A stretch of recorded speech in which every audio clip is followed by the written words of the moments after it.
नमस्कार, स्वागत छ तपाईलाई मेरो च्यानलमा। सुबिन भट्टराईको मनसुन उपन्यास लिएर आइपुगेको छु। मनसुन उपन्यास एक प्रेम र रोमान्समा आधारित पुस्तक हो।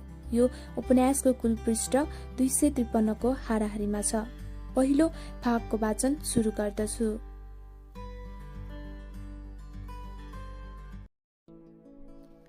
सोचे जस्तो जो पाउँछु उसैसँग जीवन बिताउँछु, यस्तै सपना पाल्थे। आखिर देखेकै सपना साकार हुन्छ, नदेखेको सपनाको आकार कहाँ हुन्छ र सोच्ने गर्थे। मैले सोचे जस्तो को निस्कने हो, कस्ती निस्कने हो। एउटा धमिलो चित्र कोरेको थिएँ मनमा। कुनै दिन त्यो चित्रबाट वास्तविक मान्छे फुत्त निस्कियोस् र नाच्न थालोस्। नाच्न पनि को आएनन् मेरो मनमा। मानौ मेरो मन एउटा खुल्ला स्टेज हो, मानव रोदीको आँगन हो।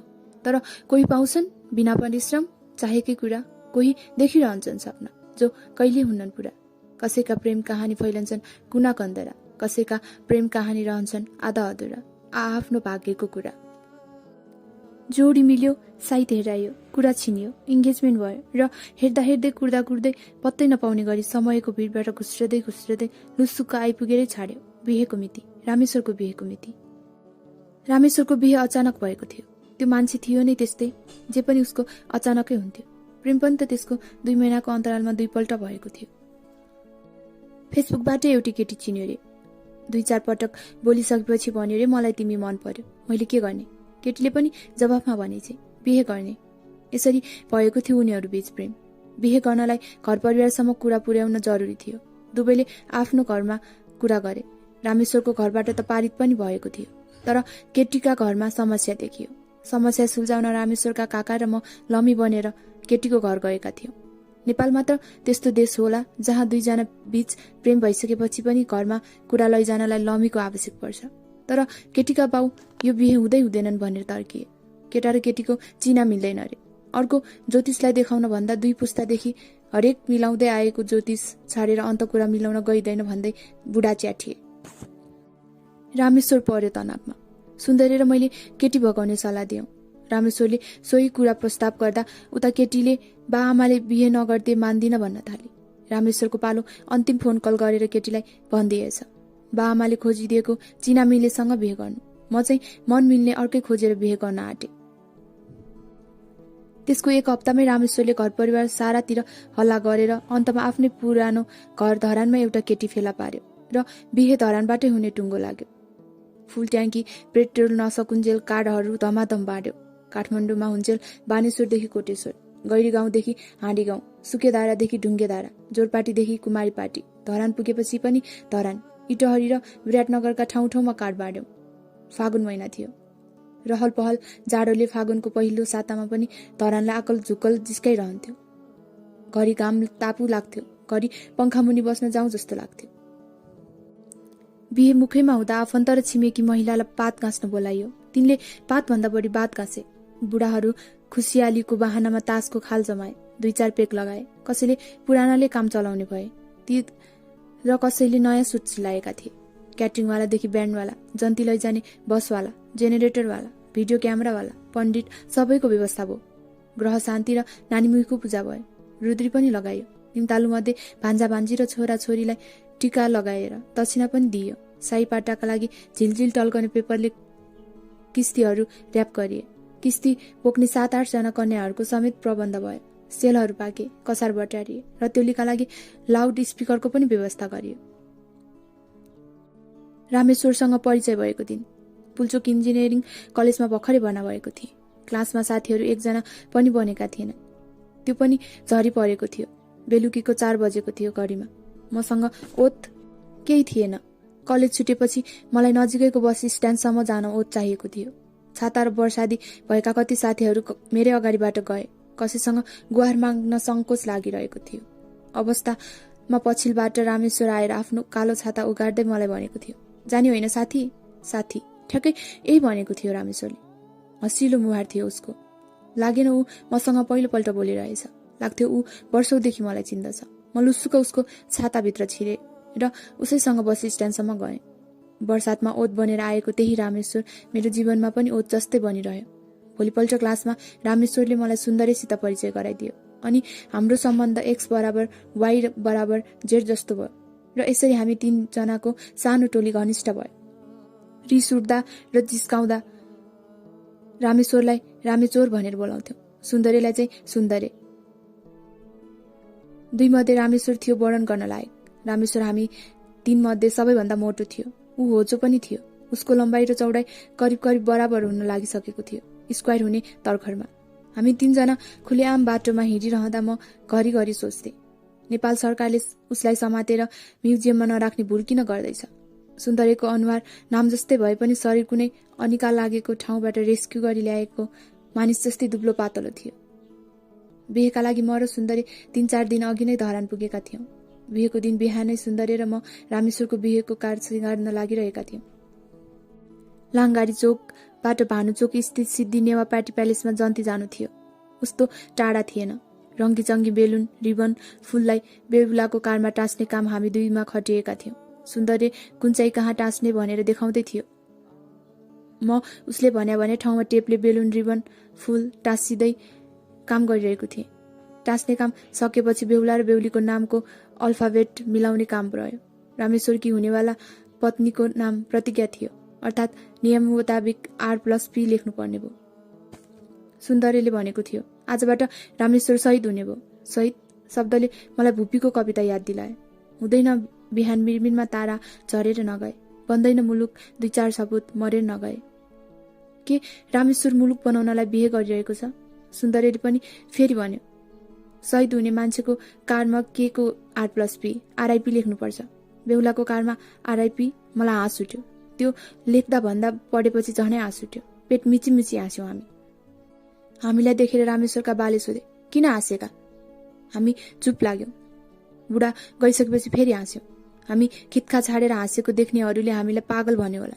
सिँगारिँदै गरेको रामेश्वरलाई बाहिर कार भएका ठाउँमा ल्याएर देखायौं, तर ऊ हाँस्न सकेन। सुन्दरी र मेरो मिसन नै थियो रामेश्वरको बिहेमा कोही न कोही केटी पट्याउने। त्यसैले हामी गिद्दे आँखा लिएर मिसनमा लागि परिरहेका थियौं। मलाई बिहेमा जान मनपर्ने एउटै कारण थियो, राम्री केटी भेटिने सम्भावना। अक्सर बिहेमा जाँदा मलाई यस्तै लाग्थ्यो, बिहेमा केटाकेटी एकअर्काप्रति आकर्षित हुन्छन्, चुम्बकको नर्थ पोल र साउथ पोल जतिकै। बिहेको माहौलमा मलाई मनपर्ने गीतमा नाचिरहेकी जुनसुकै केटी पनि राम्री लाग्थे।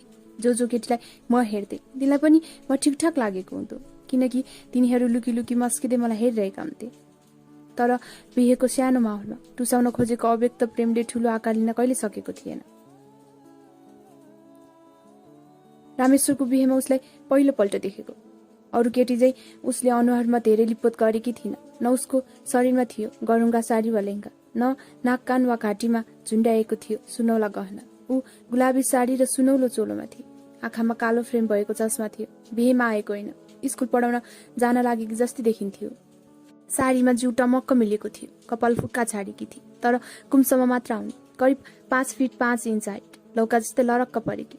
एकपटक ऊ निहुरिँदा उसको परिनको ढिका जस्तो स्नग्ध पेटको भागमा मेरो आँखा पुग्यो। ऊ जेरी र दहीको लाइनमा हुँदा म 10-15 कदम पर प्लेटमा मासु र पुलाउ हालिरहेथे। मलाई प्लेट त्यहीँ छाडिदिएर जेरी र दहीको लाइनमा जान मन भयो, तर बिहानैदेखि पेट यति खाली थियो, केही नखाई उसको पछि पछि लाग्न मनले मानेन। म प्लेट लिएर उसलाई प्रष्ट देख्न सक्ने टेबलमा गएर बसेँ। बीचबीचमा मान्छेहरू ओहोर दोहोर गर्दा ऊ छेकिन्थे। भोक पनि उतिकै लागेको थियो। कप खान थाले। मासु र पुलाउ पेटमा पुग्न थालेपछि म भित्रको लभ हर्मोन, अक्सिटोक्सिन र भ्याक्सोप्रेसिनको मात्रा बढ्न थाले।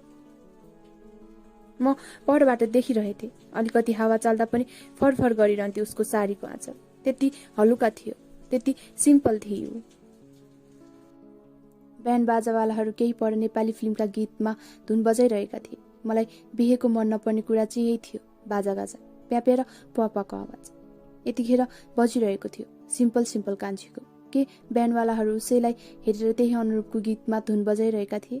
गीत फेरियो। ब्यान्डवालाहरूले गाला रातै गीतमा बाजा बजाउन थाले। कतै उसलाई हेर्दा बजाइरहेका छैनन्? मेरो आँखा उसको गालामा पुगे। पिङ्क कलरको देखियो, रातो होइन रहेछ। ब्यान्डवालाको निशाना अन्त कतै रहेछ। उसलाई नजिकबाट हेर्न पाएको थिइनँ, तर टाढैबाट भए पनि ऊ बिटभन्दा अलग लागि, परी जस्तै लागि। घरिघरि ऊ पनि मतिर नहेर्ने होइन, तर जसै आँखा हाम्रो जुत्थे उसले नजर मबाट हटाइहाल्थे। उसको छेउमा जान अप्ठ्यारो लाग्यो। ओर बसेर हेर्न खोज्दा भिडले उसलाई छेकिरहन्थ्यो। सुन्दरी वरपर हिँडिरहेको निहालिरहेको थिएँ। मैले हेर्दै उसले दुईटा केटीसँग बोल्न भ्यायो। धन्न उसको आँखा मैले आँखा लगाएकी केटीमा परेको थिएन, नत्र सुन्दरीले उसँग पनि बोल्न भ्याइसक्थ्यो। एकछिन टोयलेट गएर फर्कदा त्यो केटी कतै देखिन। खोज्दै हिँडे, मान्छेहरूको भिडभाड पन्छाउँदै, चारैतिर आँखा डुलाउँदै, न निक्लिसकेकी यताउता कतैतिर देखिन। हरेक केटीमा गएर आँखा अड्डाउँथे, तर आँखाले लगतै धोका खान्थे। आँखाले धोका खाए पनि मनले हरेस खाएको थिएन। बिहेको जग्गेतिर गएर 4-5 फन्को मारे। हलमा खाना खाइसकेकाहरूको अनुहार चाहर्दै गए। गेटमा गएर पनि 3 मिनट उभिए। गेट बाहिर पनि गए। परसम्म पुगेर फर्के। टोयलेट गई कि भनेर लेडिज टोयलेटको सिधा अगाडि 4-5 मिनट उभिराखे, तर उसलाई मैले देखिन। ऊ मेरा आँखालाई तिर्खाएर गएकी थिए, मुटुलाई रित्तो बनाएर गएकी थिए, धड्कनलाई जिस्काएर गएकी थिए। अक्सर यसरी नै गायब हुन्थे बिहेबाट केटीहरू। कहाँबाट आउँथे अनि कहाँ जान्थे पत्तै हुँदैन थियो। ब्यान्डवालाहरूले नाइ नभन्नु ल बजाइरहेका थिए। केटी कहाँ अलप भइसकी केही भन्न पाएको थिएन। के को नाइ नभन्नु ल। बिहे सकिन लाग्यो। लामो छुट्टी भइसकेपछि स्कुल जान लागेको बालक चाहिँ मेरो हालत भएको थियो। भोलि निर्वाह कन्ट्री क्लब घोप्पा क्याम्पमा रामेश्वरको बिहेको पार्टी हुँदै थियो। आउँछ कि आउँदिन, आई भने त उसित पक्कै भेट हुन सक्थ्यो। त्यही एउटा झिनो आशा लिएर म जन्तीसँगै रामेश्वरको घर फर्किएँ। भोलिपल्ट बेलुकी 6 बजेको माहौल चमक्क साँझ परेको थियो। निर्वाह कन्ट्री क्लब घोप्पा क्याम्पको हरियाली सुन्दरी र म 2-2 पेक लगाएर बसिरहेका थियौँ। हलुका मात लागेको थियो। रामेश्वरहरू भित्रपट्टि हलमा आगन्तुकको बधाई लिन व्यस्त थिए। के ऊ आउँछ कि मेरो आश खेर जाँदैन? त्यत्रो भिडमा म उसैलाई खोजिरहेको थिएँ। आँखा हतार थिए उसलाई देख्न। म चौरको एउटा टेबल ओगटेर बसिरहेको थिएँ। मेरा आँखा निम्तालु छिन सक्ने सम्भावित सबै ठाउँतिर पालै पालो केन्द्रित थिए। र ऊ आई 7 बजीतिर। मनमा भावनाको लहर उठ्यो। परिहरू यसरी फिर्ता पनि आउन सक्छन्? हरियो गाउनमा सजिएकी ऊ चौरकै एक टुक्रा जस्तै लाग्यो। अनि हिजो भन्दा भिन्न हेभी मेकअपमा थिए। हिजो कि सरल केटी आज कुनै मोडलिङको र्याम्प वाकमा आए जस्तै देखेकी थिए। आँखा गाजल र आई स्याडोले यसरी सजिएको थियो, झट्ट हेर्दा बिरालोका झैँ लाग्यो। गोलो ठुलो इयरिङ लगाएकी थिए। हिजोको फुक्का कपाल पछिल्तिर एकै ठाउँमा पारेर जुरो जस्तै बनाएको थियो। म फ्रेन्ड होला जस्तै भएँ। उसलाई टाढेबाट हेरेर रमाइरहे, तर आज ऊ उदास देखी एक्लै एक्लै बसिरहे। चिने जानेकासित एकछिन बोली र उनीहरूको समूहबाट बाहिरिहाली। घरिघरि मोबाइल हेरिरहेकी थिए। वेटरले डुलाउँदै ल्याएको कोल्ड ड्रिङ्क्सको एउटा ग्लास समाती। उसले राम्री छैन त? छेउमा आएर सुन्दरीले भने। म तर्सिएँ। चोरी पक्रेजै भएँ। खैरो सुटमा ड्रेसिङ देखिएको सुन्दरीले त्यही चस्मिस केटीतर्फ इसारा गर्दै हल्का मस्किरहेको थियो। मलाई चस्सक्क भयो। के नाम रहेछ? सोधे। नाम जानेर के गर्छस्? सुन्दरीले भन्यो। नाता जानिराख, तैँले भाउजू भन्नुपर्छ। उसको कुराले म टुवा परेँ। सुन्दरीले भन्यो, के म तेरो दाई होइन? उसका शब्दहरू कुटिल लाग्यो। मलाई रिस उठ्यो। दाई चाहिँ पक्कै होलास्, मैले भने, तर त्यो केटीलाई भाउजू मान्न म तयार छैन। किन? शरीर मैतिर मोडेर उसले सोध्यो। फिल आउन्न, मैले भने। ओए फटा, सुन्दरी चिच्चायो। भाउजू मान्नलाई के को फिल चाहियो? प्रेमिका मान्न तयार मान्छेलाई भाउजू मान्न कसरी आउँछ फिल? जवाफ दिइसकेपछि आनन्द आयो। उसो भए त पनि लाइनमा?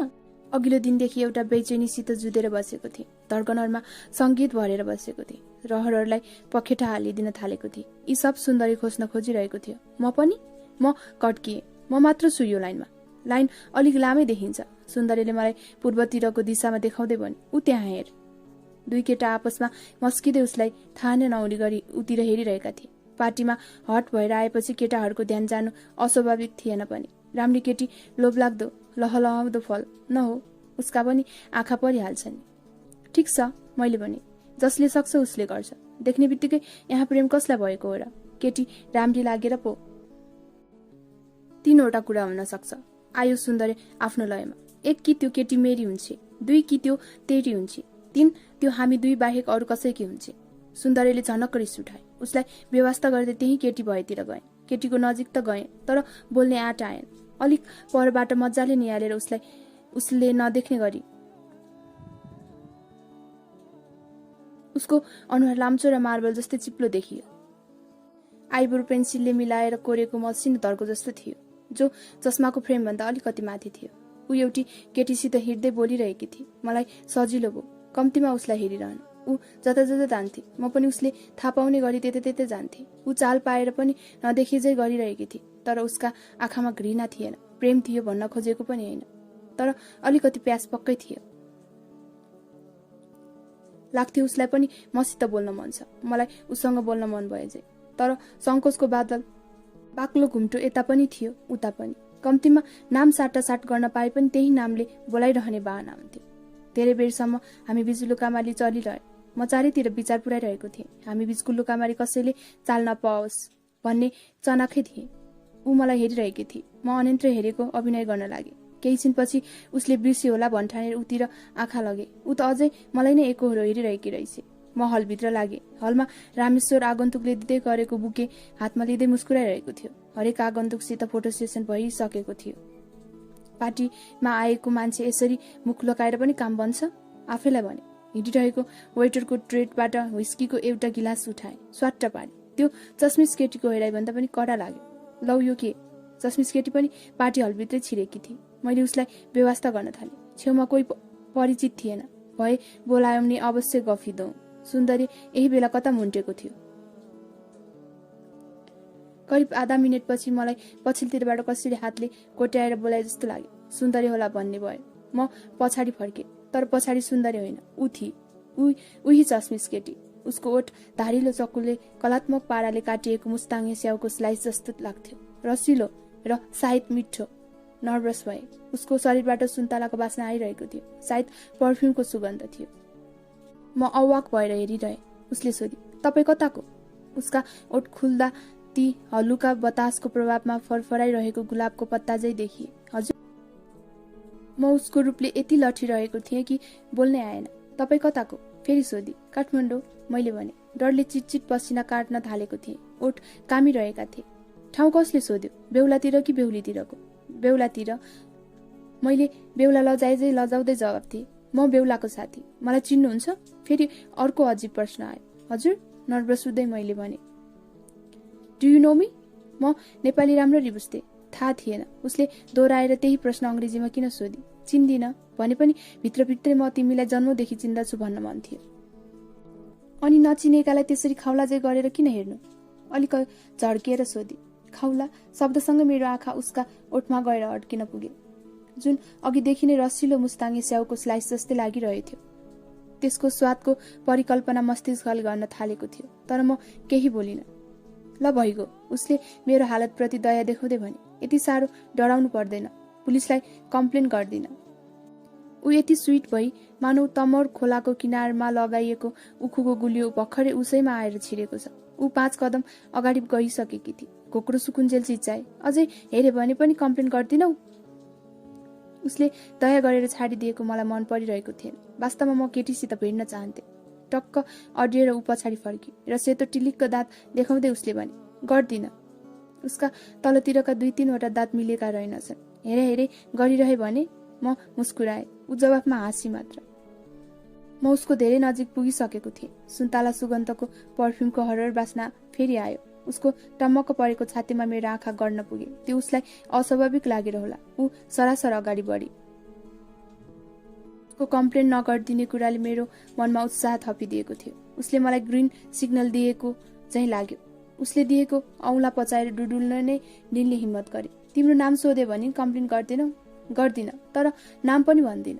ऊ बिस्तारै हिँडिरहेकी थिए। के उसले यसरी हिँड्न बिरालोबाट सिकिरहेकी थिए? उसको कम्मरको लचकताले मुटुमा भयानक ज्वारबाट उठाइदियो। केही परबाट सुन्दरी हामीतिर आइरहेको थियो। मलाई सुन्दरीबाट जोगाउनु थियो। उसलाई के गर्ने के नगर्ने केही सुझेन। हतपत सुन्दरी नजिक गएर अनुहार गम्भीर बनाउँदै भने, रामेश्वरले तँलाई खोजै छ?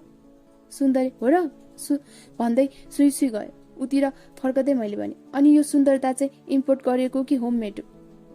ऊ टक्क अडेर मतिर फर्की अनि दाहिने काँधतिर गाउन अलिकति मिलाएर रिसाउँदै भने, तपाईँ त हदभन्दा बढ्न थाल्नुभयो। के तिम्रो नाम हद हो? कतै नाम भनिदिन्छे भन्ने आशमा सोधे। जेसुकै होस् न मेरो नाम, किन भनौ?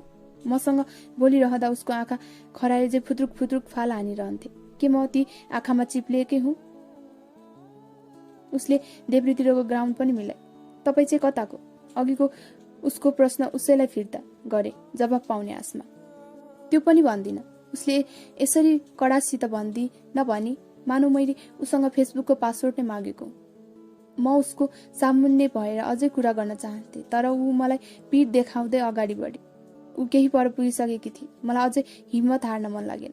व्हिस्की र कोल्ड ड्रिङ्क्सको ग्लास लिएर फटाफट चस्मिस भएतिर लागे। ऊ कुर्सीमा बसिरहेकी थिए। धन्न वरपर कोही थिएन। मलाई नै कुरै चाहिँ लाग्यो। उसको छेउमा गएर अर्को चेयर तानेर बसेर कोल्ड ड्रिङ्क्स उसलाई अफर गर्दै भने, यो तिम्रा लागि। मतिर अलि झुक्दै भने, मैले मागेको थिएँ, नमागेको कुरा पनि दिइन्छ, मैले भने थोरै उतिर झुक्दै। जस्तै? मेचमा चमलाउँदै उसले सोधी। मन, मैले सहज भएर भने। त्यो त सबैभन्दा धेरै तोडिने चिज हो र। उसले बडो उदास हुँदै भने। के भन्ने उसको यो कुरामा जवाब केही दिन सकिन। उसलाई हेरी मात्र रहे। मैले एकटकले उसलाई हेरेको देखेर उसले अनुहार मोड्दै भने, त्यसरी नहेर्नुहोस् न। कसरी हेरौँ त? उसलाई झनै सिधा हेर्दै भने, हेर्दै नहेर्नुहोस्। करिब 15-20 मिनटपछि रामेश्वर र प्रतिज्ञा चौरमा निस्के। सुन्दरी पनि उनीहरूसितै देखियो। उनीहरूसँगको फोटो खिच्नेहरूको सानो भिड तयार भयो। ऊ जुरुक्क उठेर म पनि फोटो खिच्ने भन्दै गए। म पनि उसको पछि पछि गएँ। ऊ प्रतिज्ञा लिएर गएर उभि। उसको हरियो ग्राउन्ड चहकिलो बत्तीमा झनै टल्किएको थियो।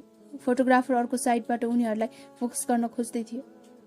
फोटोग्राफरले एक क्लिक गरिसकेपछि सुन्दरी जान्ने भएर त्यही केटीको छेउमा गएर उभियो। ऊ सुन्दरीतिर हेर्दै हाँसिरहेकी थिए। यता म एक्लै ट्वा परेर उभिएँ। आउनुहोस् तपाईँ पनि। एक्लै के उभिनुहुन्छ? उसैले बोलाइ। सुन्दरी उसको दाहिनेतिर थियो। म सुन्दरीको दाहिने भएँ।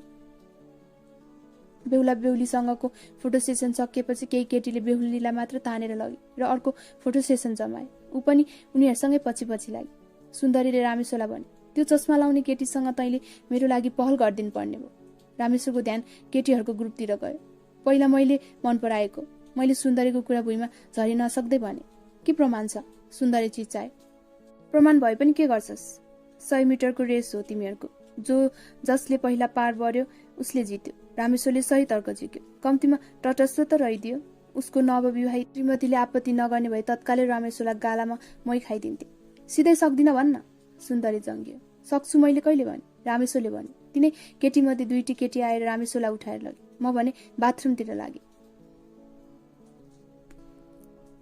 बाथरुमबाट निस्कन पाएको थिइनँ। देखे त्यत्रो भिडभाड छिचोलेर सुन्दरी नामको मुसो कहाँबाट हो उसैको छेउमा पुग्छ। भ्याइसकेछ। अझ त्यतिले मात्र नपुगेर दुवैजना हाँसी हाँसी गफ गरिरहेका थिए र आफ्ना मोबाइलमा के गर्दै थिए। अघिसम्म मनमा छ्यास्स झिल्को मात्र थियो। अहिले पुरै डढेर लाग्यो। औडा भएर आयो। मन थाम्नै सकिन। उसलाई सुन्दरीले उडाउने बेर छैन भन्ने लाग्यो। हिम्मत गरेर म पनि उनीहरूसँगै छेउमा पुगिहालेँ। यही हो आइडी। आफ्नो मोबाइल देखाउँदै उसँग छोइँदै सुन्दरी कुरा गरिरहेको थियो। सुन्दरी मेरो निजी स्पर्श चोइरहेको थियो। हो त्यही हो। सुन्दरीले टाँसिँदै उसले भने, के म किनार लागेकै हुँ?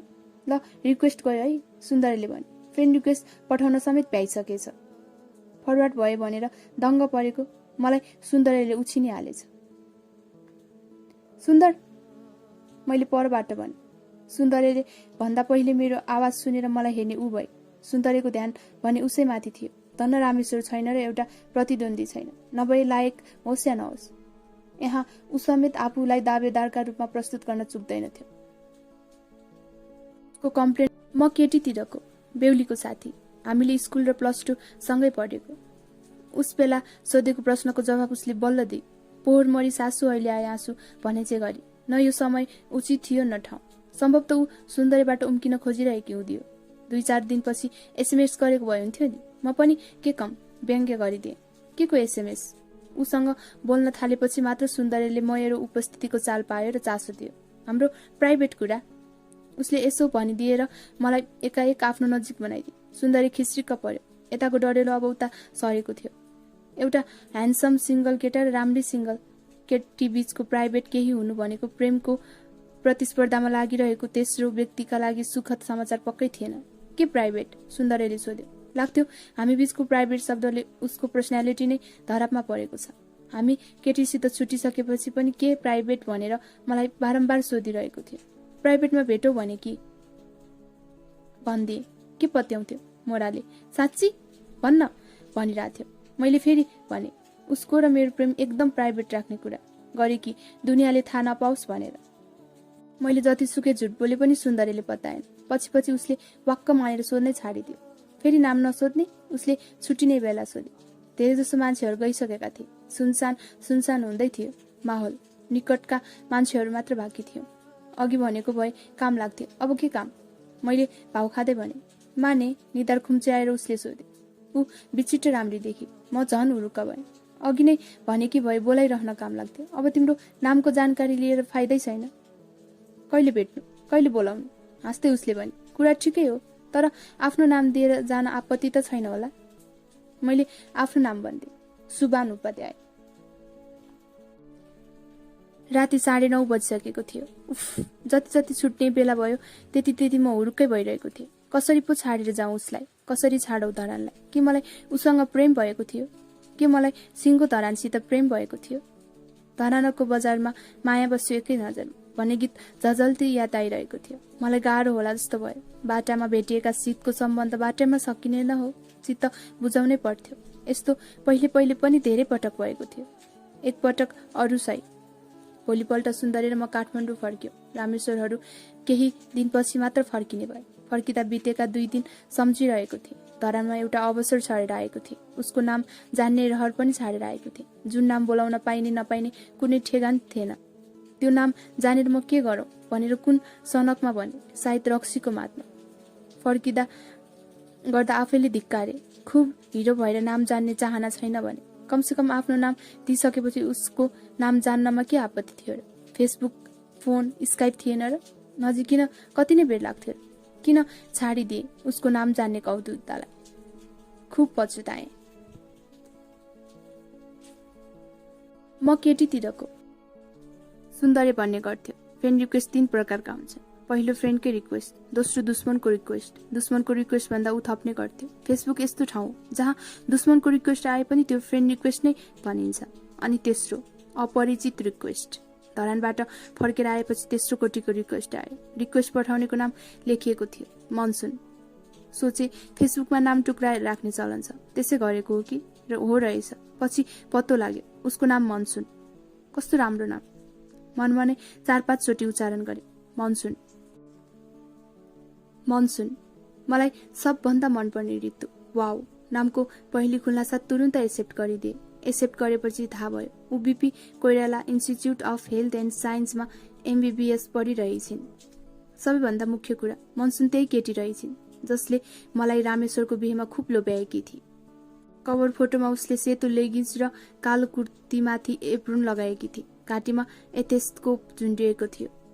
उसको पेज स्क्रल गर्दै गए। मेडिकल डेली, मेडिकल जोक्स टाइपका पेजमा पोस्ट अनि पिटिओल र टेलर स्विफ्टका गीतहरूको लिङ्क सेयर गरिदिरहेछ। रिक्वेस्ट एक्सेप्ट गर्नासाथ च्याटको पपअप साउन्डसहित मेसेज बक्समा त्यही नामबाट सन्देश आयो, हाई। हाई। कुनै सुन्दर युवतीको मेसेज फर्काउन ढिलासुस्ती गरे एउटा मिठो अवसर किन गुमाउँथे? झन् त्यहाँ माथि ऊ त परिचित। फ्रेन्ड रिक्वेस्ट पनि आफैले पठाएकी र च्याटको सुरुवात पनि आफैले गरेकी थिए। सोचे अब जम्ने भयो। काठमाडौँ कुन बेला झर्यो? उसले तिमी सम्बोधन गर्दै प्रश्न गरे। मलाई पहिलेको प्रश्नले नै कुतकुत्याउन थाल्यो। सायद त्यसमा भएको तिमी सम्बोधनले बढी कुतकुताएको थियो। बस रोकिना साथ झरिहाले। मैले भने, छ्या, कुन समयमा रोकियो त बस? बिहान 6:30 भएको थियो।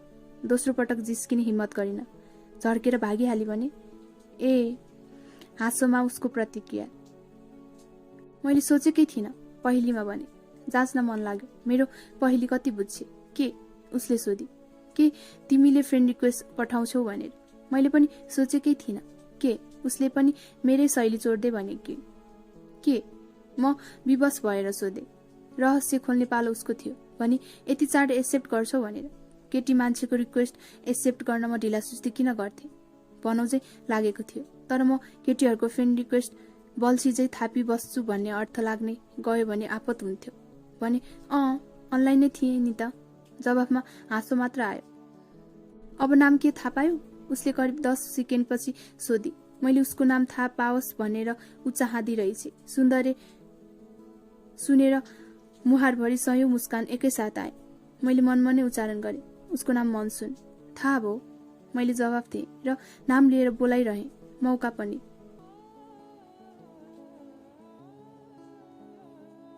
एकछिन कुरे, अर्को मेसेज आउँछ कि भन्ने आशले, तर आएन। सुरुमै जात जनाइहाली। केटी मान्छेको यही नहुने, नदिएको भाउ पनि कोटे कोटे खोजी माग्ने। आफै बोले, सायद उसले पनि त्यही आश गरेकी हुँदी।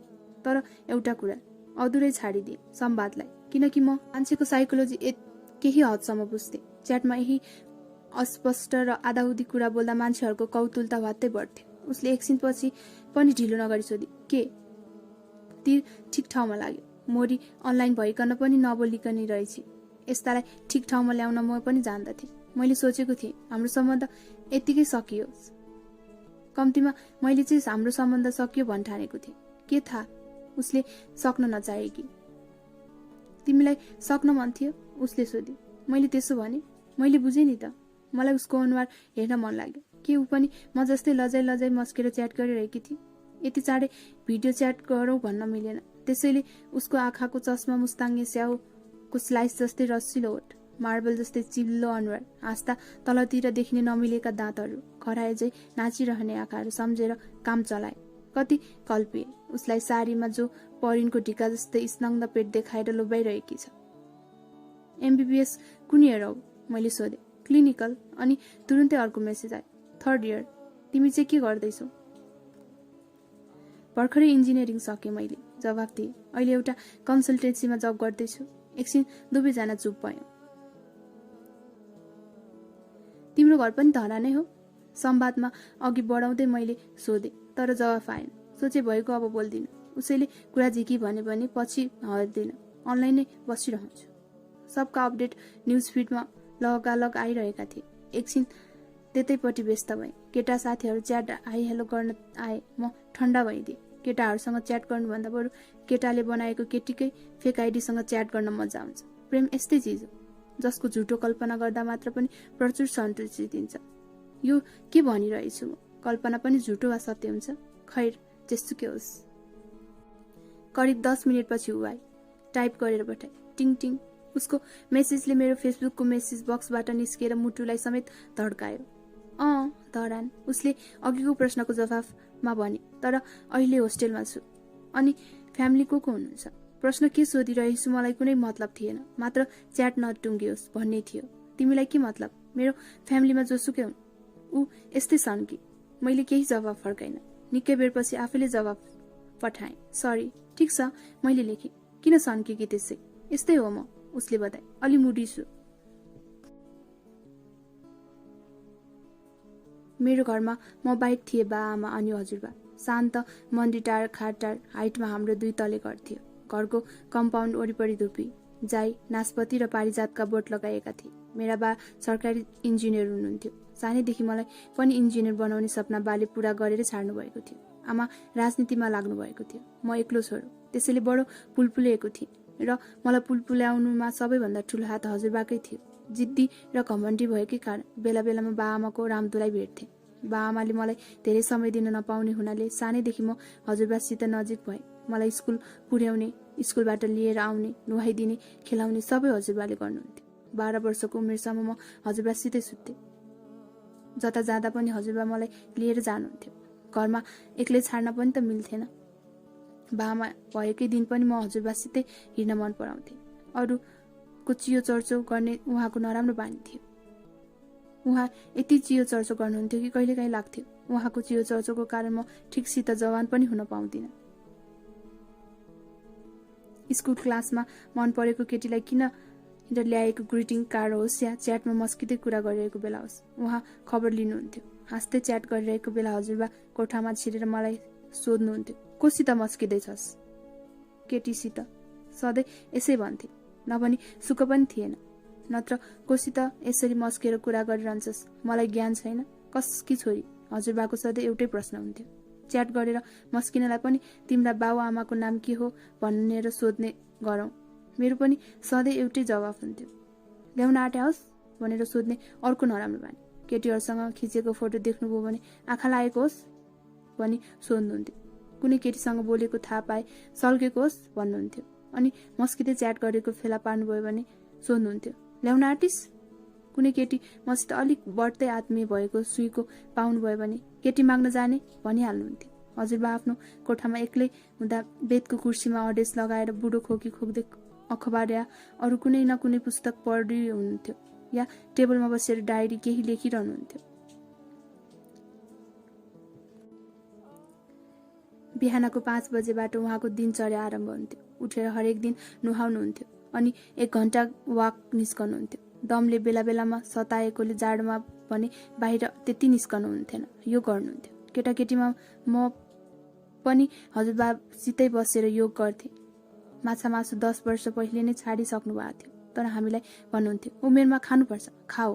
नेपाली राजनीति, इतिहास, भूगोल र बजारमा आएका चल्तीका किताब पढ्नुहुन्थ्यो। खोजी खोजी ल्याइदिने मै हुन्थे। हजुरबाकै सङ्गतले म पनि खुब पढ्ने भएको थिएँ।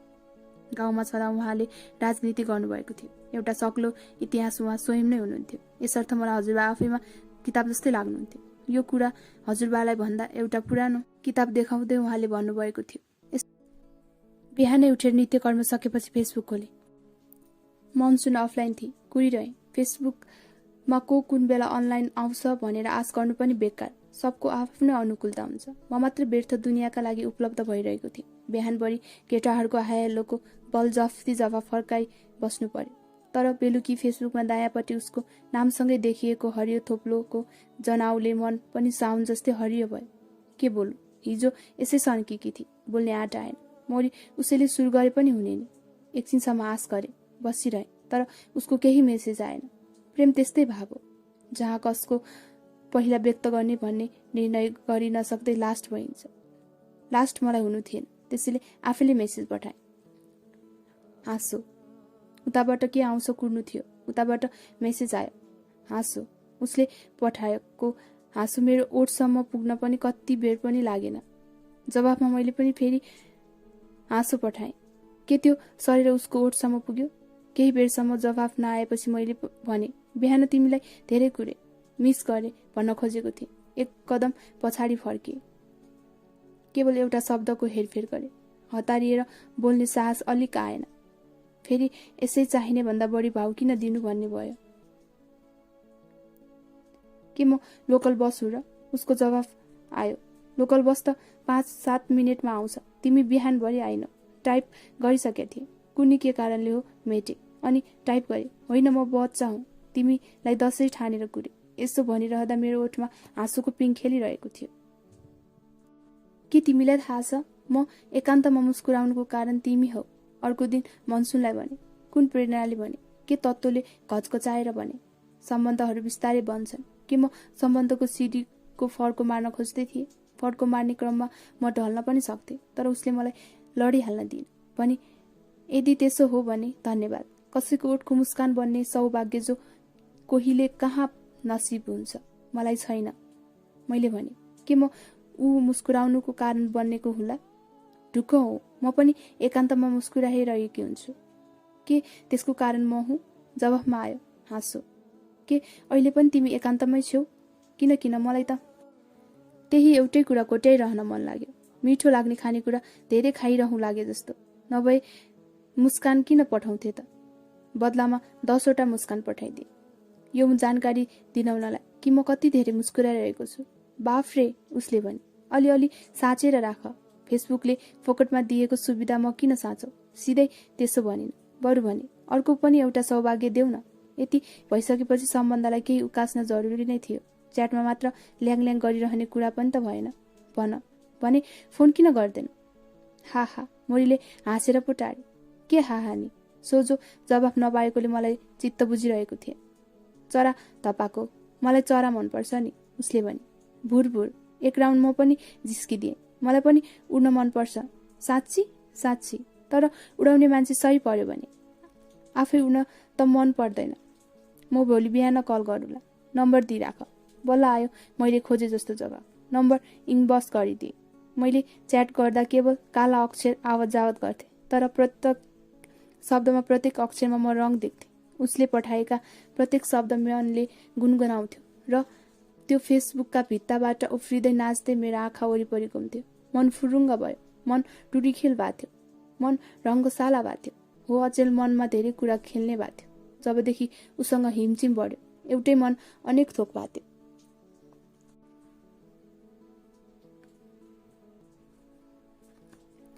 भोलिपल्ट बिहान 12 हजुरबासित बरन्डामा बसेर पत्रिका पढिरहेको थिएँ। हरेक बिहान चिया पिउँदै बरन्डामा 12 हजुरबासितै बसेर पत्रिका पढ्नु मेरो दैनिकीको एउटा अंश थियो। मनसुनको फोन आउँछ भन्ने ढुक्क भएर बेला बेलामा फोन चेक गरेर बसिरहेको थिएँ। मेरो बिहानी खेर गयो, तर उसको फोन आएन। खाना खाइवरी बाइक स्टार्ट गरेर लागे अनामनगर स्थित आफ्नो अफिस, होमल्यान्ड इन्जिनियरिङ कन्सल्टेन्सी। अफिसमा दिनभरि पनि फोनमा मात्र ध्यान गइरह्यो। फेसबुक चियाइरहे, तर उसको चालचुल थिएन। उसका एक एक फोटो हेर्दै गए। च्याट हिस्ट्री खोतलेर उसको र मेरो च्याट पढेर यसै मुस्कुराई बसिरहे। अर्को दिनको बिहान पनि त्यसरी नै कुरे। दिउँसो अफिसमा काममै व्यस्त भए। को कुरोस् जतिखेर पनि उसको फोन।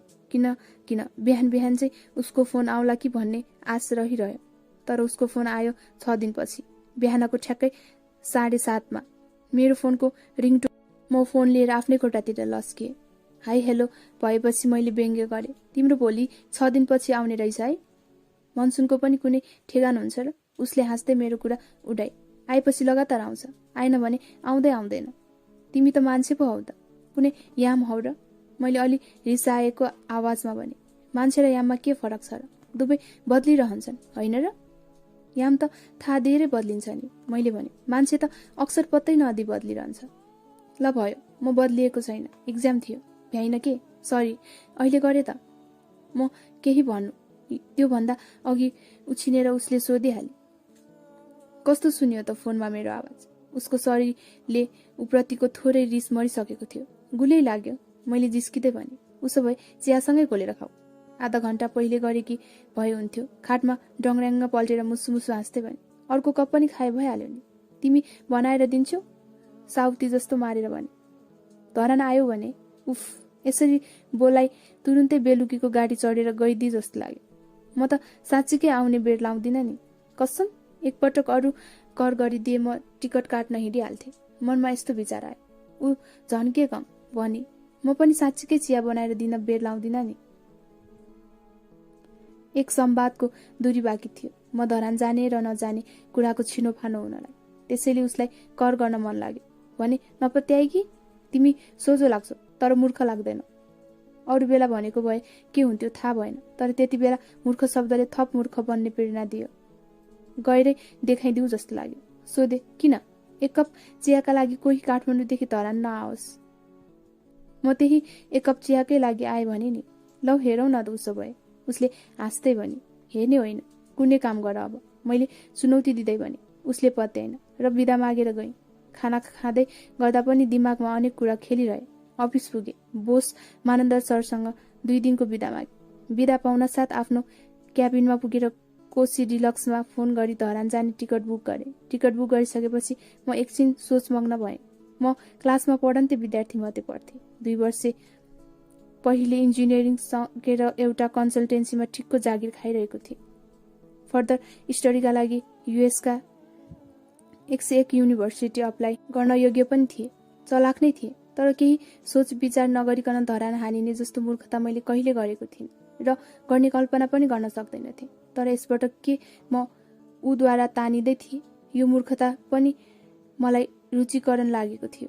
घर पुगेर एउटा झोलामा केही सामान हालेँ अनि साइटमा जानु छ भन्ने जानकारी दिएर म धरान लागेँ।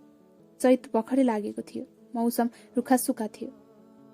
हाइवेबाट दायाँ बायाँ कतै कतै डढेलो कतै लागेको देखिन्थ्यो। भोलिपल्ट बिहानै भानुचोकमा गाडी रोकियो। बिहानीको हावा शीतलै थियो। गाडी नजिकै केही रिक्सावाला कहाँ जाने भन्दै सोध्दै आइरहेका थिए। कहाँ जाउँ? कुनै ठेगाना थिएन मेरो। एउटा रिक्सावालालाई भने, लैजाऊ कुनै होटेल। उसले खुसी साथ सिट पुछिदिएर मलाई आफ्नो रिक्सामा बसायो। पुतल्ली लाइनतिर लगेर एउटा होटेल अगाडि रिक्सा रोक्यो। होटेलको नाम रहेछ ड्रिमल्यान्ड। एकछिन फ्रेस भएपछि मैले मनसुनलाई फोन गरेँ। धरान छु भन्दै। उसको प्रतिक्रिया कस्तो छ म जान्न आतुर थिएँ, तर उसले मरिगई पत्याएन। उसलाई विश्वास दिलाउनलाई होटेलको लाइनबाट फोन गरेँ, अनि मात्र पत्याए र ऊ भानुचोक आउने भयो। घाँटीदेखि काखी कम्बर टार हुँदै खुट्टासम्म पर्फ्युम छर्के।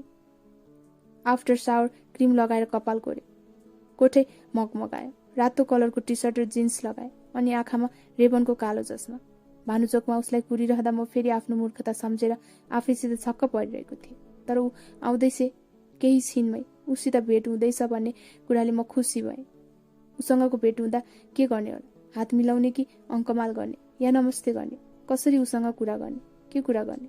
यस्ता प्रश्न मनमा खेलिरहे। ऊ आई। मबाट केही मिटरको दूरीमा मात्र थिए। ऊ कफी कलरको टी सर्ट र सेतो हाफ प्यान्ट लगाएर आएकी थिए। साडी र गाउनमा देखेको थिए। उसको यो अवतार पनि ऊ बिछिट्टै राम्री लागे। ओठमा अनार रङ जस्तै कलरको लिपस्टिक थियो, जसमा यथास्थानमा अनि गर्दनसम्म मात्र झुलेको छोटो कपाल पुक्का छाडेको थियो। म नर्भस भएँ। उसले मलाई देखी। साँच्ची आएको तिमी? आश्चर्यले भरिएको आँखा र भावना सहित उसले भने। ऊ दाँत टल्लक टल्कने गरी हाँसिरहेकी थिए। जवाफ दिने बेलासम्म ऊ मेरो नजिक आइपुगिसकेकी थिए। उसको शरीरबाट पहिले चाहिँ सुन्तलाको सुगन्ध आइरहेको थियो। मैले भनेकी होइन, धरान आएको हेरौँ त भनेर। आयो त। म त यसै जिस्केको। म चाहिँ चिया पिउन आएको। मैले भने। चिया बनाएर खुवाउँछु भनेकी होइन? सिरियसली? एका बिहानै किन जोक गरौँ? त्यो पनि यति लामो दूरी पार गरेर आइसकेपछि। उसले मलाई चिया पिउन बस पार्कमै भएको एसटी टेस्टीमा लिएर गई। उसले चिया केक अर्डर गरिसकेपछि मैले भने, तिमीले त आफैले बनाएर खुवाउँछु भनेर पो आएको त। यसपालि बनाएर खुवाउन सकिन, मगाएरै खुवाउँछु। अर्को पालि बनाएर खुवाउँला है? हुन्छको भावमा आँखा र आँसुले एकैपटक जवाफ दिए। मेरो अनुहार नेर आफ्नो अनुहार ल्याएर सोधे, साँच्ची धरान किन आयो भन न? म धरान किन गएको थिएँ?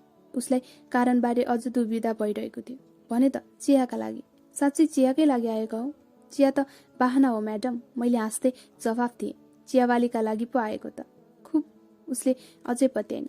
अफिसको कामले आएको होला। अनि मैले थप विश्वास दिलाउन चाहिन। चिया खाएर निस्कदा टन्टलापुर घाम लागिरहेको थियो। उसले मलाई दिनभरिका लागि समय दिने भए। आज कलेज छैन तिम्रो? मैले सोधेँ। मुसुमुसु हाँस्दै उसले भने, कलेज त छ नि, तर तिमी त्यत्रो टाढादेखि चिया खान भनेर आएका छौ। आज दिनभरि चिया पिलाइराख्छु। म मक्ख परे र ऊ भने, अब अर्को चिया कहाँ लगेर पिलाउँछौ? उसले भने, त्यो मेरो जिम्मा। ऊ 1-2 घन्टामा फेरि आउँछु भनेर गई। मैले पनि केही बेर फ्रेस हुने समय पाएँ। दिनभर उसको साथ पाउँदै थिएँ। होटेल गएर नुहाई धुवाई गर्दा सावरबाट झरेको पानीले शरीर पुरै कुतकुताइरहेको थियो। उसको भेटिसकेपछि अफिसमा टन्नै बिदा लिएर यसै बसौँ चाहिँ लाग्यो। नुहाई धुवाई सकेपछि उसको फोन कुरेर बसिरहे। 12 बजेतिर उसको फोन आयो। भानुचोकमा भेटेर हामीले 0 पोइन्ट जाने टेम्पो समात्यो अनि ओर्लिएर केही बेर हिँड्यो। झोलुङ्गे पुल आयो। पुल पारीबाट चिन्डे डाँडाको उकालो सुरु हुन्थ्यो। उसले उकालो हेर्दै भने, उकालो चढ्न सक्छौ? कति समय? मैले सोधेँ। 2 घन्टा पर्ला। भित्रभित्र आते पनि बाहिर सक्छु भनेर उसलाई ठिक पारे। उकालो चढ्दा चढ्दा थाकेर चुर भौला जेल हिँड्यो। बाटोमा एउटा खोल्सो जस्तो देखियो। काली खोला हो यो। उसले भने, केटाकेटी हुँदा यहाँ आएर हामी ढुङ्गाले छेकेर पोखरी जस्तो बनाउँथ्यौँ। माथि डाँडा पुगेर एउटा छेउ ओगटेर हामी धरानको पुरै भ्यू देखिने दिशातिर फर्केर निकै बेर बसिरह्यौँ। उसले मलाई चोरी औँलाले पोइन्ट गर्दै अनेक ठाउँ देखाउन लागि। ऊ त्यो धरान, रङ्गशाला, त्यो विजयपुर डाँडा, त्यो अनेक ठाउँ देखाइरहँदा टाढा घण्टाघरको घडी ट्वाङ ट्वाङ हानेको सुनियो। उसले मलाई भानुचोकमा भएको क्लक टावर देखाए। उसले जहाँ जहाँ देखाइरहेकी थिए त्यतै त्यतै हेरिरहेको थिएँ। अनि तुरुन्तै उसले झ्याम्ब परेको जङ्गल जस्तो ठाउँमा औँला लगेर देखाउँदै भने, त्यो चाहिँ घोपा क्याम्प, त्यहाँ छ हाम्रो कलेज। उसको दाहिनेतिर थिए। हावाले घरिघरि उडाएको बिगारिरहेको उसको कपाल ऊ बेला बेलामा मिलाइरहन्थे। टटकारो नहेरे पनि साइडबाट उसले विचार गरिरहेको थिए। उसको टमक्क मिलेको छाती उठ्दै बस्दै थियो। ऊ भने धरानको दुश्यमा मग्न थिए। एकछिनपछि उसले भने, सुन न, तिम्रो बर्थडे कहिले? उसको यो प्रश्नले हाम्रो सम्बन्ध अझै 1 खुट्किलो माथि चढेको अनुभव गरे। ऊ मेरो बर्थडे जान्न चाहन्थे। अर्थात् ऊ मेरो बर्थडेमा केही गिफ्ट दिन चाहन्छे, नभए कमसेकम ह्याप्पी बर्थडे भन्न चाहन्छे। खुसीको एउटा अर्को इट्टा मुटुमा फेरि थप्यो। मङ्सिर 10 गते। अनि तिम्रो? उतिर फर्कदै सोधे। मेरो अस्ति भर्खर त गयो, माघ 28। थुक्क छुटियो नि। यसो भनिरहँदा मनभन्दा शब्द धेरै चुकचुकाइरहेको थियो। अब अर्को वर्ष विस गर्नु नि, उसले भने। अर्को वर्षमा हाम्रो सम्बन्ध यस्तै चलिरहनेछ। केटीले लामै प्लानिङ गरिछे। मुटुमा खुसी मनसुनमा बाँसको तामा टुसाए टुसायो। अर्को वर्षसम्म यसै गरी भेट भइरहला हाम्रो। किन झगडा गर्ने विचार छ तिम्रो? मेरो त छैन, तिमीले गरे मात्र हो। तिमीसित म किन झगडा गरौँ? उसले अलि ठुलो स्वरमा भने। अनि केही बेर रोकिएर मायालु पाराले थपे, बरु हरेक साल बर्थडे विश गर्छु। उसको कुराले मनमा खुसीका लहर उठे। उप्रतिको माया अझ बढ्यो। तिमी पहिलो मान्छे हुनेछौ मेरो घर परिवारभन्दा बाहिर गएर बर्थडे विश गर्ने। यसो भनिरहँदा मेरै बर्थडे रामेश्वर र सुन्दरीसित बसेर छादुन्जेल रक्सी खाएको सम्झिरहेको थिएँ। साथीहरूले गर्दैनन् र? मेरा धेरै साथी नै छैनन्। सक्दो उदासी हुँदै भने, केटी पट्याउनु थियो, अलि नौटङ्की त गर्नु नै पर्यो। मलाई आफ्नो बर्थडे त्यही खुसी लाग्दैन मनसुन। बर्थडे खुसी त्यो व्यक्ति हुन्छ जसका धेरै साथी हुन्छ, जसलाई फोन SMS आउँछ, भेट्ने भनेर कोही हातमा गुलाबको फुल लिएर आउँछन्, बर्थडे प्रेजेन्ट लिएर आउँछन्। उसको आफूभन्दा पनि बढी खुसी भइदिने अरू नै ज्यादा हुन्छन्। मलाई त्यो खुसीको सौभाग्य कहाँ? अन्तिम वाक्यसम्म आइपुग्दा त रुन्छु कि झैँ पो भएँ। कति डुबेछु भावना। त्यसो नभन न, अर्को पालादेखि तिमी जहाँ भए पनि म विश गर्नेछु। मेरो नौटङ्कीले काम गरेछ, ऊ पनि मेरो भावुकतामा बगेछै लाग्यो भने। तिमीले मलाई भावुक बनायो मनसुन। म रोइदिउ? तिमी रोयो भने म तिमीलाई टाइट हग गरेर फकाउँछु। उसले मतिर फर्केर अङ्कमाल गरे। उसको छातीको दाहिने भाग मेरो शरीरमा छुइदा काँडा उम्रियो। उसको शरीरको मिठो गन्ध नाकमा छिर्यो। म उसलाई अनुभूत गर्न चाहन्थे, तर त्यो धेरै गर्न नपाउँदै उसले अँगालोबाट छुटाएर मेरो पाखुरा समाते। त्यसरी अँगालोबाट उसले मलाई छुटाउँदा उसको ओठले मेरो घाँटी छोयो। झनै सिरिङ्ग भए, मुटु भुलुक्क भएर आयो। लपक्कै भिजे जस्तो भए, रुकै भए उसको स्पर्श पाएर। उसको देब्रे हातमा आफ्नो हात राख्दै भने, अब चाहिँ मलाई साँच्चै रुन मन लाग्यो। झन् टाइट हग गर्नुपर्ने भयो मैले। उसको आवाज कपास चाहिँ नरम लाग्यो। मिल्ने भए सिरानी बनाउँथे। म सधैँभरि रोइरहेँ भने मेरो खुसी बेलुन्जै फुलिरहेको थियो, जसमा मैले उसको प्रेम भरि माग्न चाहेँ। हाँस्दै भने, उसो भए रोइरहनु। उसको तिखो शब्दले मभित्र ठुलो हुँदै गइरहेको खुसीको बेलुन फ्याट्ट फुट्यो। एउटा कुरा सोध्छौ? मैले भने। नसोध्ने भने सोध्दैनौ? उसले निधारतिर झरेको कपाल पन्छाउँदै भने, तिमी चाहिँ काठमाडौँ किन आउँदैन? काम परे आइन्छ, बिना काममा किन आउनु? आयो भने हाम्रो भेटघाट हुन्छ। खोइ। चिन्डे डाँडाबाट निस्कने बेला उसले झोलाबाट उही अनारको रस जस्तै देखिने कलरको लिपस्टिक झिकेर लगाए र मेरो गगलाई ऐना बनाएर हेरी। उसको माथिल्लो ओठभन्दा तल्लो ओठ अलिकति ठुलो थियो। म त्यो देखेर झनै हुरुक्क हुन थालेँ। उसले सर्दो पारीको क्याफेमा लिएर गई। मलाई हुक्का तान्ने रहर भयो। उसले हुक्का मगाएर दुवैले पालैसँग हुक्का तान्दै बस्यो। हुक्काको मुखमा उसको लिपस्टिकको निशान बसेको थियो। त्यसको मैले आफ्नो ओठ लैजाँदा उसको ओठमा किस गरेको जस्तो फिल भयो। तानीको धुवा हावामा उडाउँदै उसले अनायासै सोधी, तिमी भेज कि नन भेज? उसले यो प्रश्न यसरी गरी मानव ऊ मलाई खाना खाने निम्तो दिन लागिरहेकी छे। नन भेज, मैले भने। अनि तिमी? गेस गर। भन्नुभन्दा अगाडि एकपटक मस्तिष्क हेरी र हुक्काको पाइप मलाई दिए। अनि ओठ ट्याप्पो बनाएर मतिर ध्यानपूर्वक हेरी। मासु खान्छौ भने नन भेज, खान्नौ भने भेज। यसो भनेर म हाँसेँ। स्मार्ट। केही छिन अगाडिको ट्याप्प ओठ बिस्तारै घामको प्रभावमा खुल्ने घडी फुल झै खुल्यो। के हौ त? घडी फुल मेरो ओठ आज दिनभरि फुलिरहेको थियो। भेज नि? उसले भेज नि भन्दा त्यति पनि थाहा छैन?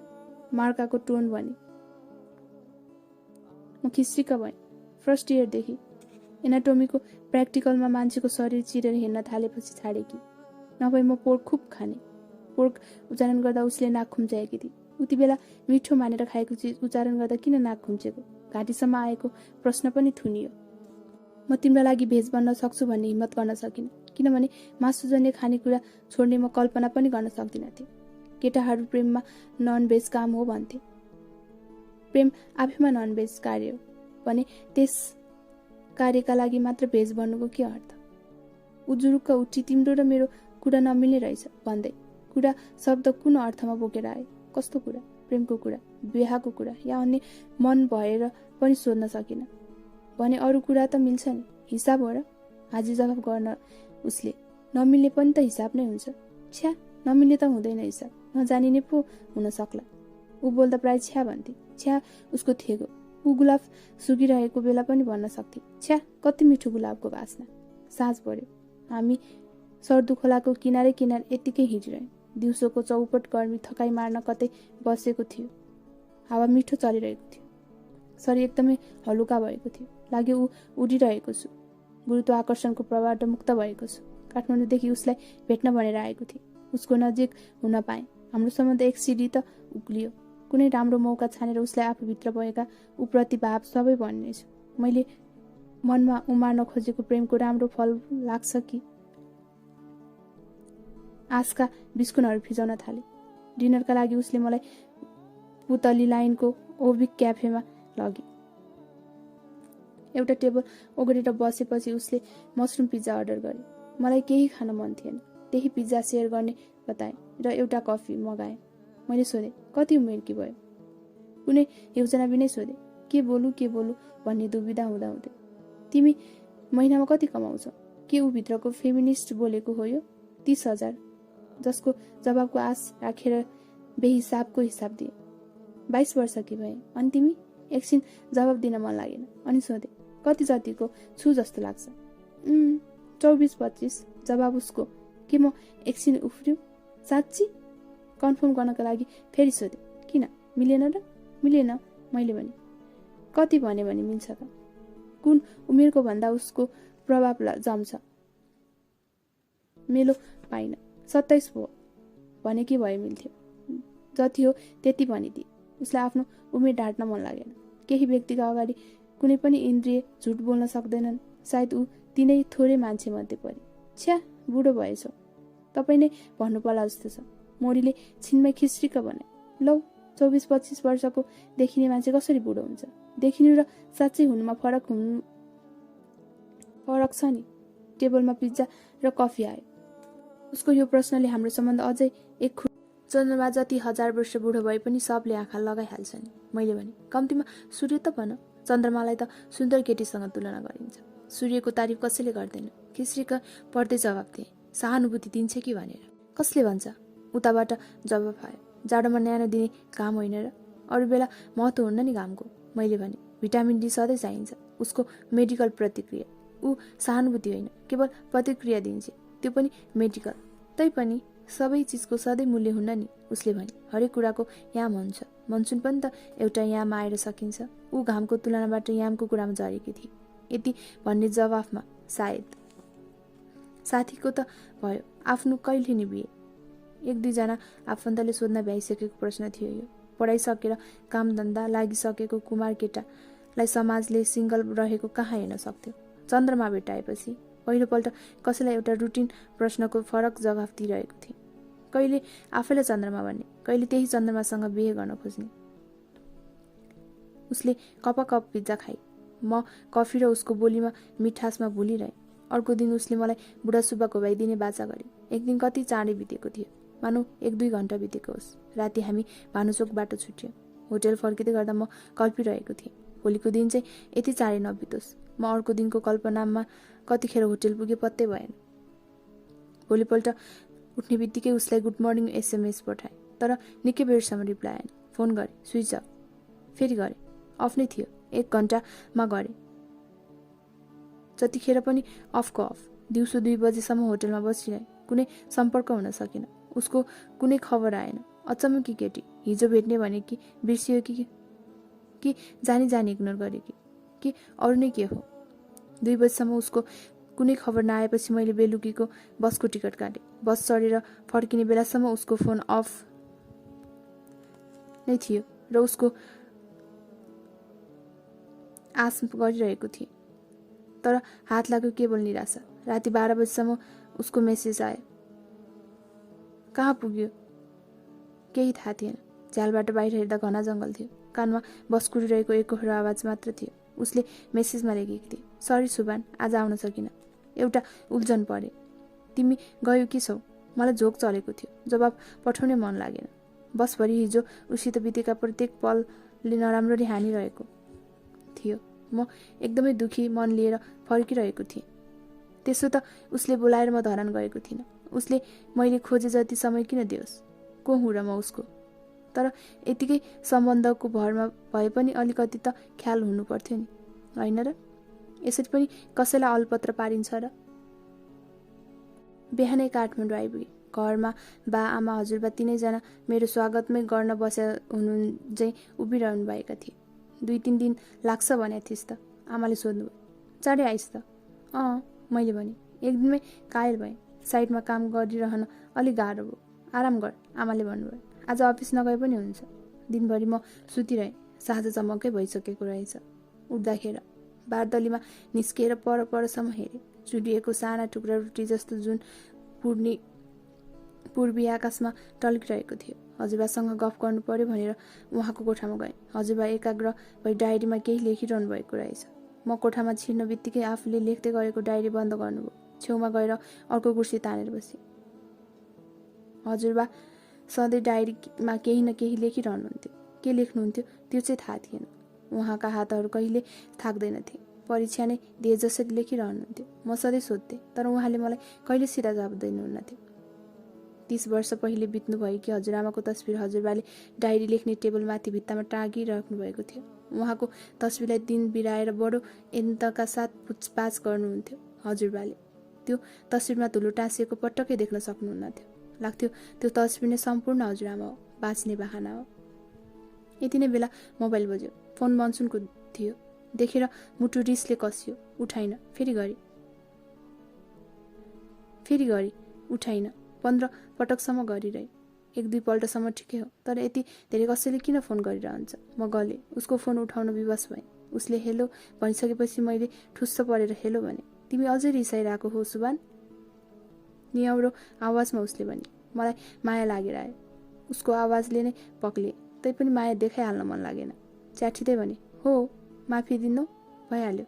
आफूले माया गर्ने मान्छेले जतिसुकै दिखाउँदियोस्। जाबो गोजीमै भएको माफी पनि यसै नदिइरहन कहाँ सकिन्छ? यही त हो कमजोरी मान्छेको। हाम्रो सुलह भइहाल्यो। सम्बन्ध फेरि पहिले जस्तै हुन थाल्यो। जीवनमा मनसुन आएकी थिए। बाँझो मनलाई भिजाउन। मन शीतल भएको थियो अनि सबै कुरा उसँग जोडेर मात्र हेर्न थालेको थिए। ऊ पानी थिए, घाम थिए, आकाश थिए, बादल थिए र विशेष त ऊ मलाई इन्द्रेणी जस्तै लाग्थे। एक दिन मैले उसलाई फोनमा भनेको थिएँ, के तिमीलाई इन्द्रेणी भन्यो भने अलिकति रङ सापटी दिन्छौ? उसले भनेकी थिए, किन दिने? इन्द्रेणीबाट रङ छुटाएर कसैलाई दियो भने त्यो इन्द्रेणी नै रहेन नि। उसको आवाज स्वाभाविक थियो, नाटकीय थिएन। म अवाक भएको थिएँ। अर्को दिन मलाई फोन गरेर मेरो सिको गर्दै उसले भनेकी थिए, तिमीलाई हावा भन्यो भने धरानसम्म आइदिने कष्ट गर्छौ? गर्मीले मर्न आँटियो। रङ उसले सापटी दियोस् नदियोस्, तर उसका कुरा सुनेर म खुसीले रङ्गीन भइसकेको थिएँ। उसित कुरा गर्दा म आफूसम्म एउटा गर्दै रङहरू पोती एको पाउन थालेको थिएँ। अवश्य आउँछु मैले भनेको थिएँ। फेरि उडाएर काठमाडौँ ल्याइदिए भने केही नभन्नु। मनसुन ससाना हावाको झोक्कामा उडिजाने चिज होइन। उसले भनेकी थिए, के चिज हो त मनसुन? एउटा याम हो जो आउँछ र जान्छ। ऊ आफूले आफूलाई याम भन्थे। के ऊ साँच्चैमा आफू नाम जस्तै थिए? आउँछ कहिले त? ऊ काठमाडौँ कहिले आउँछ? मलाई जान्न हतार थियो। आएकै दिन खितिखिति हाँस्दै थालेकी थियो। आएकै दिन आउने हो मैले भनेको थिएँ। गएको दिन कसले भनेछ र? कुरो न विशेष दिन। उसले विशेष दिन भनेर यसरी भनेकी थिए मानौ भोटो जात्राको दिन ऊ भोटो बनेर सबका सामुन्ने देखिनेछ।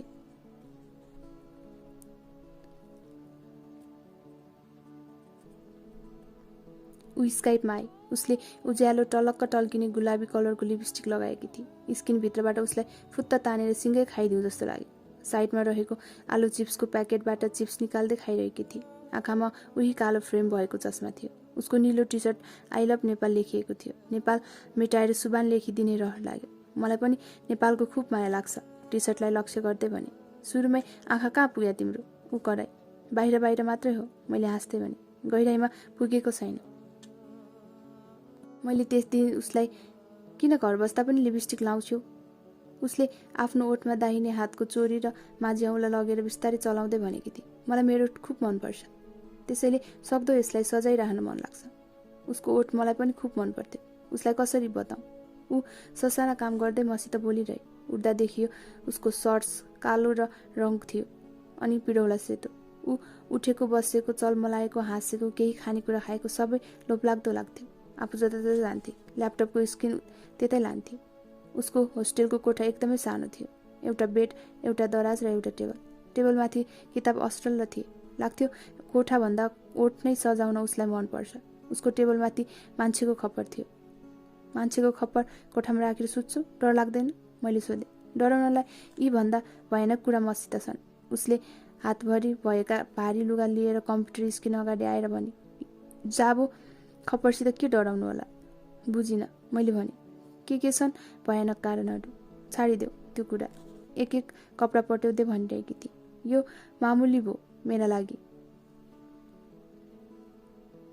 कपडा पट्याएर भइसकेपछि ऊ अलि फुर्सदिलो भएर बोल्न थाले। हामीले स्काइपमै मनपर्ने र मन नपर्ने कुरा सोध्न लाग्यो। मैले भने, मलाई तिहार मनपर्छ। यसो भन्दा मेरो मुहारमा असङ्ख्य दियोहरू बलेका थिए। मन सयपत्री र मखमलीको लटरम्म फुलेको थियो। मनैभरि अनगन्ती लहरे फुलबत्ती झुन्डिएका थिए। सप्तरङ्गी रङहरूले म सजिन थालेको थिएँ। दिमागमा असङ्ख्य लड्डु फुटेका थिए। मलाई होली खुब मनपर्छ, उसले भने। आफूले उसको अनुहार रङ्गाएको र शरीर भिजाएको कल्पना गरेर के ऊ शिरदेखि गोडासम्म भिजेको अनुभव गरिरहेकी थिए थाहा छैन, तर मलाई भने फरक परेको थियो। मानौ ऊ हरेक शब्द रक्सी वा भाङसँग मुछेर बोलिरहेकी छिन्। त्यसैले मेरा जवाब पनि धेरै जसो म आफै बेहोसी लाग्थे। मलाई आरुको फुल मनपर्छ, उसले थपे।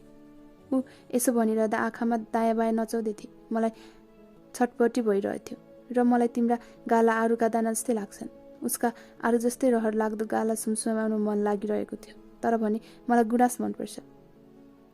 मसँग श्रुम पिज्जा मेरो फेभरेट। र दुवै हात हल्लाउँदै उत्तेजित हुँदै बोली, मलाई पिज्जा मन पर्दैन, पोर्क मनपर्छ। मैले भने, कफीको बास्नै मन पर्दैन मलाई त, तर पनि खान्छु। कफी त मेरो फेभरेट, अमेरिकानो अझ। उसले चस्मा खोलेर आँखा पुछे अनि पूर्ण चस्मा लगाएर भने, मेरो मनपर्ने रङ निलो। Not bad.